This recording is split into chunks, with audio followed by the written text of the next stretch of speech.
aiming to connect a region of over 600 cultural bridges between our lands.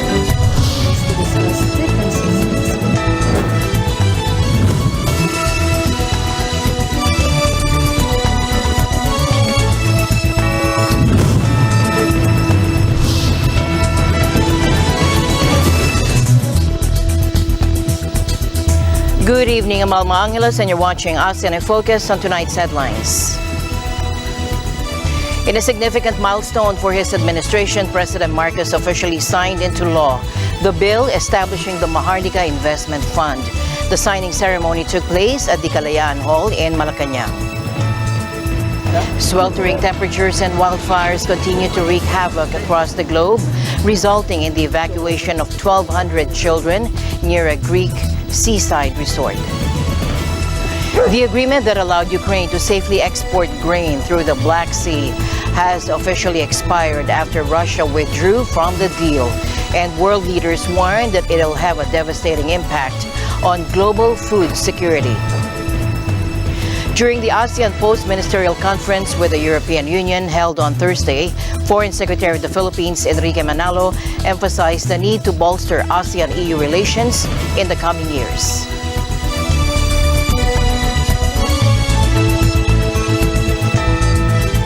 In a significant milestone for his administration, President Marcos Jr. officially signed into law the bill establishing the Maharlika Investment Fund, or MIF. The signing ceremony took place at the Kalayaan Hall in Malacanang. The MIF, regarded as a key initiative of the administration, is anticipated to stimulate economic development in the country. During his address, the president emphasized that the Maharlika Investment Fund represents a bold stride towards the nation's economic transformation as it strives to recover from the adverse impacts of the pandemic. And we will do the changes that are necessary for the Philippines to become an investment-friendly nation. And that has earned some success, both in the private sector and also in the public sector. However, these are all borrowings. And we now put aside a fund wherein the government's funds that are, as I said, underutilized. The instincts of any financial manager is that money must work for you. It must not sit in the bank and earning an interest rate that is almost up to the level of the cost of money. And we now have an available fund that will provide us the seed money for investments and to attract other foreign investments, and for us to be able to participate in those operations, in those investments, without additional borrowings. And let us make sure that the fund is well run. Let us make sure that these are professionals. Let us make sure that the decisions that are being made for the fund are not political decisions, that they are financial decisions. Because that is what the fund is. It is essentially a fund that we will continue to invest in. And the fund will fail if we do not make money on the fund. It's that simple. But there are so many opportunities that we cannot allow to slip by. And that is why we have put up the Maharlika Fund. The MIF, classified as a sovereign wealth fund, will facilitate investments across various asset classes, encompassing foreign currencies, fixed income instruments, domestic and international corporate bonds, commercial real estate, and infrastructure projects. Notably, Marcos' economic team has affirmed that the MIF bill adheres to fundamental economic policy principles and promotes active participation in the financial market. Sweltering temperatures and wildfires are continuing to wreak havoc across the northern hemisphere, resulting in the evacuation of 1,200 children near a Greek seaside resort. Health authorities worldwide have issued warnings urging people to stay hydrated and seek shelter from the scorching sun, underscoring the concerning impacts of global warming. In Greece, a forest fire broke out near the popular beach town of Loutraki, threatening holiday camps for youngsters amid strong winds. Περιμένουμε, εμείς είμαστε το τελευταίο σπίτι πάνω στο βουνό και θα είμαστε εδώ όλο το βράδυ για να δούμε πώς θα εξελιχθεί η κατάσταση και αν θα έρθει και κάποιο πυροσβεστικό. Meanwhile, Rome experienced nearly record-breaking temperatures of 39 degrees Celsius on Monday. But I feel like in the morning and like in the evenings, it's fine. It's just like in the afternoon, it reaches like 37, 40. That's like when it's the worst. But I kind of got used to it. It's been like a few days. No, I know it's very hot at this time of the year, or actually this time now. But as I said, I come from South Africa, we're used to this heat. We get temperatures up to 50 degrees where I come from. So that's not something strange to me. June was already declared the hottest on record globally, according to the EU Weather Monitoring Service, and July seems poised to challenge its own record. In China's Xinjiang region, temperatures reached 52.2 degrees Celsius in the village of Sanbao, surpassing the previous high of 50.6 degrees Celsius set 6 years ago. Meanwhile, Japan issued heat stroke alerts in 32 out of 47 prefectures, with dozens of people, including 60 in Tokyo, treated for heat-related illnesses. Across the western and southern regions of the United States, more than 80 million people are under advisories due to a widespread and oppressive heat wave. Death Valley, California reached a near record 52 degrees centigrade on Sunday, or Celsius on Sunday. Wildfires have also erupted in rural areas east of Los Angeles, with the Rabbit Fire burning nearly 8,000 acres. In Canada, 882 active wildfires, including 579 considered out of control, have led to air quality alerts across the northeastern United States due to the smoky conditions. In the related news, U.S. climate envoy John Kerry emphasized the urgent need for global leadership in addressing the threat of global warming during his meeting with Chinese officials in Beijing today. Hope is now that this could be the beginning of a new definition of cooperation and of capacity to resolve the differences between us. We both know there are real differences, but we also know that from experience, if we work at it, we can find the path ahead in ways that resolve these challenges. The world really is looking to us for that leadership, particularly on the climate issue. Climate, as you know, is a global issue, not a bilateral issue. It's a threat to all humankind. 中美形势下，这些年我们沟通上面，这个问题更多了，有时候小问题变成大问题。那么，只要我们本着相互尊重的精神，进行平等的对话沟通，我相信任何问题我们都可以让它找到妥善解决的。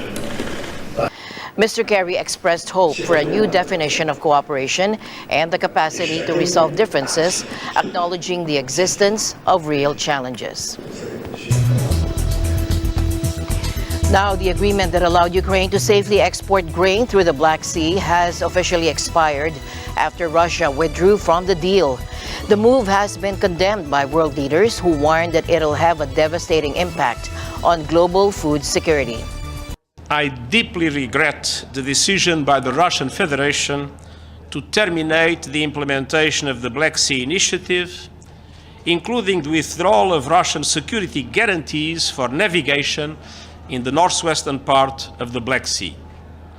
The Black Sea Initiative, together with the Memorandum of Understanding on facilitating exports of Russian food products and fertilizers, have been a lifeline for global food security and the beacon of hope in a troubled world. I want to start today by addressing Russia's irresponsible and dangerous decision to suspend its participation in the Black Sea Grain Initiative, which will exacerbate food scarcity and harm millions of vulnerable people around the world. The Black Sea Grain Initiative has been critical to bringing down food prices, which have spiked as a result of Russia's brutal and unprovoked invasion of Ukraine. Indeed, we are already seeing a spike in global wheat, corn, and soybean prices just today as a result of Russia's suspension. We urge the government of Russia to immediately reverse its decision. Meanwhile, the United States has and we will continue to work with other countries to enable both Russian and Ukrainian grain to reach the rest of the world, including by ensuring that our sanctions do not target, contrary to Russian propaganda, they do not target Russian food or fertilizer, and we will continue to support Ukraine's efforts to get that grain to markets that desperately need it, even if that's through other routes. Look at the harm Russia has done to the world's food supply. By weaponizing food, Russia has exacerbated the global food security crisis. Now, Russia had long been dissatisfied with the agreement, particularly regarding the export of Russian food and fertilizers. President Vladimir Putin had argued that grain wasn't being supplied to poorer countries, as was the condition of the deal. He also expressed concerns about Western sanctions impeding its own agricultural exports. I am aware of some obstacles that remained in the foreign trade of Russian food and fertilizer products. And this is precisely why I sent a letter to President Putin with a new proposal to keep the Black Sea Initiative alive. I'm deeply disappointed that my proposals went unheeded. Today's decision by the Russian Federation will strike a blow to people in need everywhere. Ukrainian President Volodymyr Zelensky has vowed to continue exporting grain, but it's unclear how he will be able to do so without the agreement. Ті мають право на стабільність. Африка має право на стабільність. Азія має право на стабільність. Європа має повне право на стабільність. А отже, ми всі повинні дбати про безпеку, про захист від російського божевілля. І Чорноморська зернова ініціатива може і повинна працювати і надалі, якщо без Росії, то без Росії. Угода щодо експорту зерна – це угода з Туреччиною і ООН. І залишається вона чинною. Єдине, що зараз потрібно, це її акуратне виконання, рішучий тиск світу на державу-терориста. The withdrawal of Russia from the Black Sea grain deal is a major setback for global food security, and it's estimated that up to 40 million people could be pushed into hunger as a result of the move. The result of Russia's action today, weaponizing food, using it as a tool, as a weapon in its war against Ukraine, will be to make food harder to come by in places that desperately need it and have prices rise. We're already seeing the market react to this as prices are going up. If Russia is ending this initiative and sending a message that grain cannot and other food products cannot leave Ukraine unimpeded, even if there are other options, I think it will likely have a profound chilling effect on the ability to pursue them as other countries, companies, shippers, etc., will be very concerned about what happens to their ships and to their personnel. Yes, we'll look to see what else can be done to find other ways to get Ukrainian food products on the world market, including again moving as Ukraine's already been doing, moving things out through rail and by road. But in terms of the volumes necessary, it's really hard to replace what's now being lost as a result of Russia weaponizing food. Meanwhile, President Vladimir Putin vowed to retaliate after Ukrainian attack on a bridge linking Moscow-annexed Crimea to Russia killed 2 civilians and left their child wounded. The attack, which took place in the early hours of Monday, was carried out by 2 drones, according to Russian officials. The bridge's supporting structures were intact, but the attack killed a civilian couple and wounded their child. President Putin said that the attack was a senseless crime and that Russia would respond accordingly. He also said that the Defense Ministry was preparing relevant proposals for retaliation. Это преступление бессмысленное, с военной точки зрения, не имеющего никакого значения, поскольку Крымский мост уже давно не используется для военных перевозок. И жестокое, поскольку пострадали, погибли ни в чем не повинные гражданские лица. Ответ со стороны России, конечно, будет. Министерство обороны готовит соответствующее предложение. Commercial flights to Crimea have been suspended since the start of the Russian invasion of Ukraine, and most Russian tourists usually drive to Crimea over the bridge. The Ukrainian Navy and SBU Security Service carried out the attack, according to a Ukrainian source telling AFP. The bridge was already partially destroyed in a truck bomb attack in October 2022, which was blamed by Moscow on Ukraine but denied by Kiev. And it remains to be seen how Russia will retaliate for this attack now. However, President Putin's vow of retaliation has raised tensions between Russia and Ukraine, and it's possible that the attack could lead to further escalation of the conflict. The liberal reformist seeking to become Thailand's prime minister said he was marshalling support for his next tilt at the job after military-appointed senators foiled his first attempt. Pita Limjaroenrat, whose Move Forward party won the most seats in May election, said the 8-party coalition supporting him had agreed to re-nominate him for a second vote on Wednesday. He was 51 votes short of the required majority in the first round. Establishment lawmakers consider MFP's pledge to reform the kingdom's strict royal defamation laws a red line. And Pita's nomination was opposed by junta-appointed senators. Pita said he was canvassing senators who didn't support him in the first round and that he wasn't concerned by a constitutional court case against him on Wednesday that could disqualify him from parliament entirely for owning shares in a media company. Pita, 42 years old, has said the shares were inherited from his father. The station has not broadcast since 2007. First, with the upcoming 19th and on Wednesday, the candidacy for Prime Minister will still be me in the second time. That if there's no improvement, substantial improvement, then I think I have to think about this country, think about the vacuum that people is waiting for in order to secure this 8-party MOU. I would step aside and let the second party try to be the manager of the next cabinet. The deadlock in Thailand's parliament has raised the prospect of a prolonged political crisis, with the country still without a government nearly 2 months after elections. In other news, Cambodia's National Election Committee on Monday banned exiled opposition figurehead Sam Rainsy from running for office for 25 years and fined him $5,000. The NEC also banned 16 other senior opposition members and activists from running for office for 20 years and fined them $2,500 each. The bans come after Rainsy urged people to spoil their ballots at this weekend's general election. The NEC said that Rainsy and the other activists were banned for instructing and inciting voters to destroy or spoil ballots.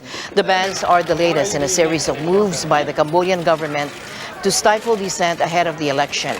Prime Minister Hun Sen's Cambodian People's Party is running almost unopposed after its main challenger, the Candlelight Party, was barred from contesting on a technicality. The NEC ruling also said that anyone who does not vote in the upcoming poll will be banned from running in future elections. It's also illegal to obstruct the voting process or call for voters to spoil ballots. Rainsy, who has lived in France since 2015 to avoid jail on a number of convictions he says are politically motivated, has called on Cambodian voters to void their votes when they go to polling stations on Sunday.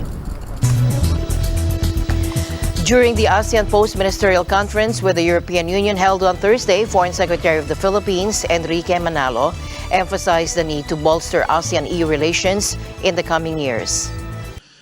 Today, we cooperate on many issues of mutual interest and urgency, such as fighting climate change, combating transnational crime, strengthening food security and the search for alternative energy sources, maritime cooperation, such as maritime peace and securing maritime borders by adhering to the rule of law, especially UNCLOS, among others. We are optimistic that the plan of action to implement the ASEAN-EU strategic partnership will advance in the coming years. We welcome the EU strategy for cooperation in the Indo-Pacific and EU support and recognition. We welcome Team Europe's investment package for ASEAN worth €10 billion until 2027, and EU's planned contribution of €50 million to the ASEAN Catalytic Green Finance Facility. We also thank EU for the 16-month no-cost extension of the financing agreement of the ASEAN Regional Integration Support from the EU until January 2025. And we anticipate the implementation of the ASEAN-EU Comprehensive Air Transport Agreement, the world's first block-to-block air transport agreement. It was also a great pleasure to see many of you at the European Union ASEAN Commemorative Summit in Brussels last December, where we commemorated 45 years of European Union ASEAN relations.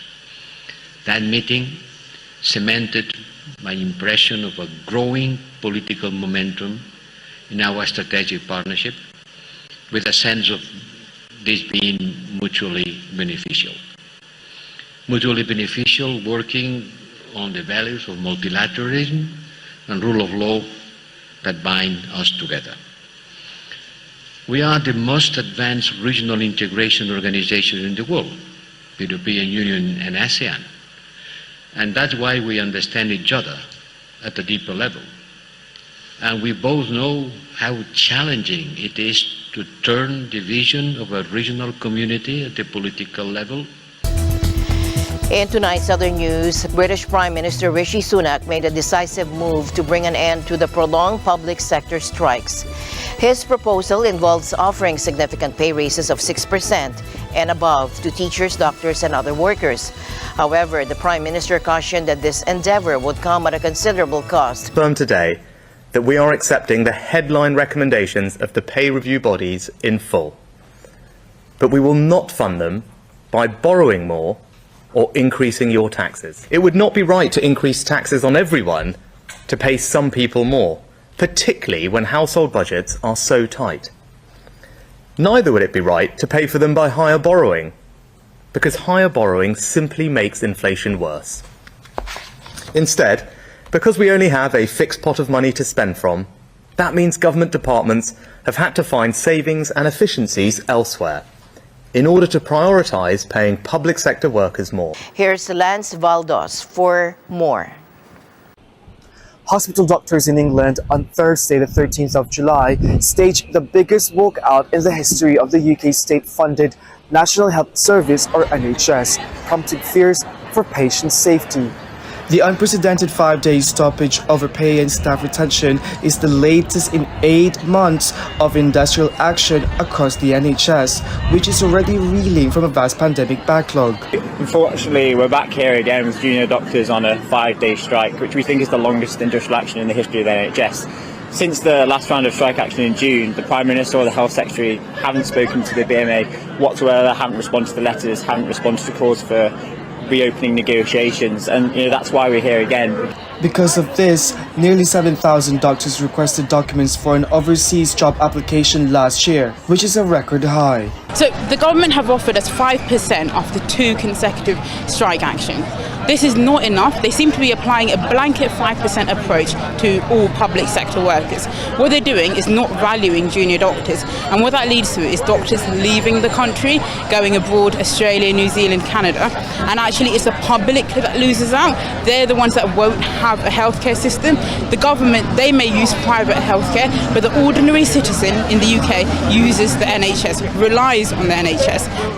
The industrial action by junior doctors who are below consultant level was scheduled to run until today. The BMA's Junior Doctors Committee says medics have effectively had a 26% pay cut in real terms in the last 15 years, as salaries have failed to keep pace with soaring inflation. Most of my colleagues in the hospital are in a state of despair as well. F1s who are doctors in their first year following qualification are only £14.09 an hour currently, and this is completely unacceptable. because the services that they provide to the public and to the NHS are invaluable. You know, all public sector workers, including NHS workers, are absolutely exhausted after years of chronic underfunding of public services.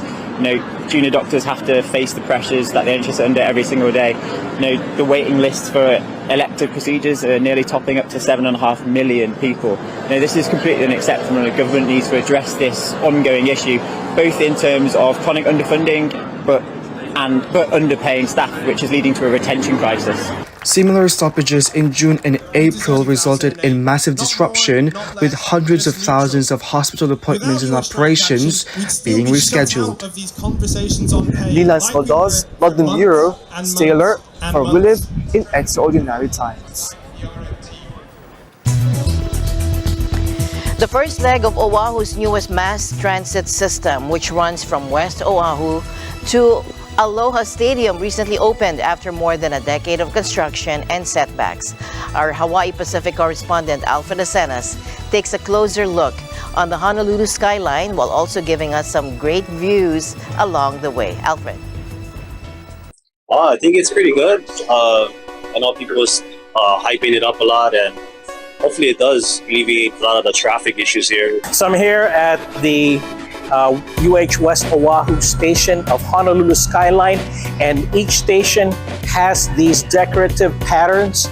Pretty much all except one station are above ground. One huge benefit of taking the Honolulu skyline is the constant breeze, especially West Oahu, like where we are right now in Kapolei. You can still feel some wind. Check out these mountains. So even the stations themselves offer views, and this one here is part of the Waianae mountain range. You got an option for an elevator for those who may need access, and the classic stairways that is very common in a lot of these mass transit systems. You can see a lot of these fields here. These were plantation fields that specialized in various crops, predominantly sugar, here in West Oahu. What's unique about here in the United States, but it's also commonplace now in a lot of other countries, are these automatic gates that serve as an added protection for the outgoing and incoming passengers. So it's another layer of protection to make sure that nobody falls off, whether getting off the train or getting on the train.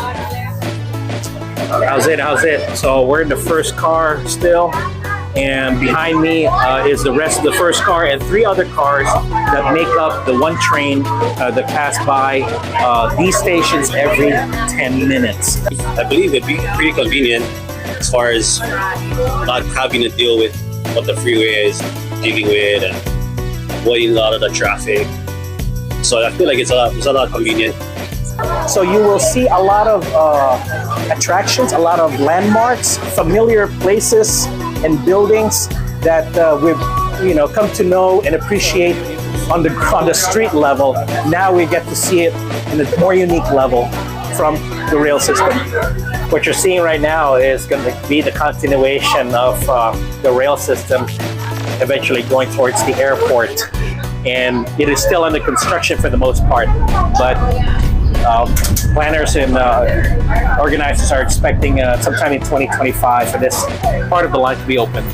Once the new stadium complex gets built, we can anticipate a much larger demand for the use of the rail. Reporting from Kapolei in West Oahu, Hawaii, I'm Alfred Asenas, Eagle News. We live in interesting times. Let's get on board.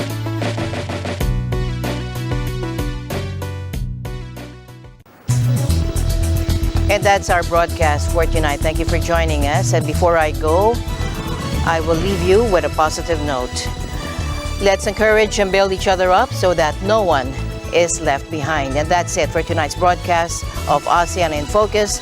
I'm Alma Angeles, stay in the news because we live in extraordinary times. Good night.